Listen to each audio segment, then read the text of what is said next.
मुन्ना खेत में काम कर रहा था, तभी उसे एक छोटा सा एटीएम मशीन मिलता है। मुन्ना उसे देखने लगा और सोचा, मेरे पास तो इतने पैसे ही नहीं हैं, मैं इस एटीएम का क्या करूंगा। कोई नहीं, मैं इसे घर लेकर चलता हूँ, कभी ना कभी तो यह काम जरूर आएगा। उसके बाद मुन्ना उस एटीएम मशीन को घर में लाकर रख देता है और खाना खाने चला जाता है। वह देखता है कि घर में थोड़ा भी राशन नहीं है और खाने को कुछ नहीं बचा। मुन्ना बहुत उदास हो जाता है और सोचता है, काश कुछ खाने को मिल जाता। तभी उसे एटीएम मशीन से रोशनी निकलती है और ढेर सारा खाना मुन्ना के सामने आ जाता है। मुन्ना कुछ समझ नहीं पाया, लेकिन उसे भूख लगी थी, इसलिए वह खाना खाने लगा। खाना खाने के बाद उसने सोचा, अगर मेरे पास थोड़े पैसे होते तो मैं घर की मरम्मत कर लेता। उसके बाद एटीएम मशीन से रोशनी निकली और मुन्ना का घर एक सुंदर बंगला बन गया। मुन्ना एटीएम से रोशनी निकलती देखकर समझ जाता है कि यह सब एटीएम मशीन का कमाल है। मुन्ना बहुत अमीर हो गया और खुश रहने लगा, लेकिन उसकी खुशी पर एक रेड बुल की नजर पड़ गई। रेड बुल गांव का माफिया था। वह मुन्ना के घर जाता है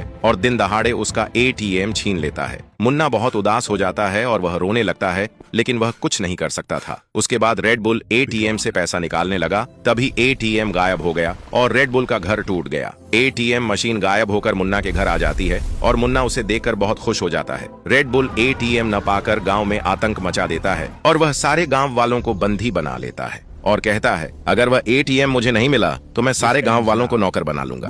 पुलिस वाले आते हैं, लेकिन रेड बुल के आदमी सारे पुलिस वालों को मार देते हैं। मुन्ना बहुत दुखी हो जाता है और वह एटीएम मशीन को रेड बुल को देने का फैसला करता है। उसके बाद मुन्ना एटीएम को लेकर रेड बुल के अड्डे पर जाने लगता है। वह रेड बुल के अड्डे पर गया और बोला, यह लो एटीएम मशीन,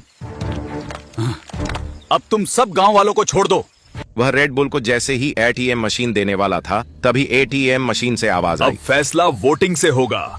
अगर आप चाहते हो कि मैं मुन्ना के पास जाऊं तो कमेंट में मुन्ना लिखो, और अगर आप चाहते हो कि मैं रेड बुल के पास जाऊं तो कमेंट में रेड बुल लिखो।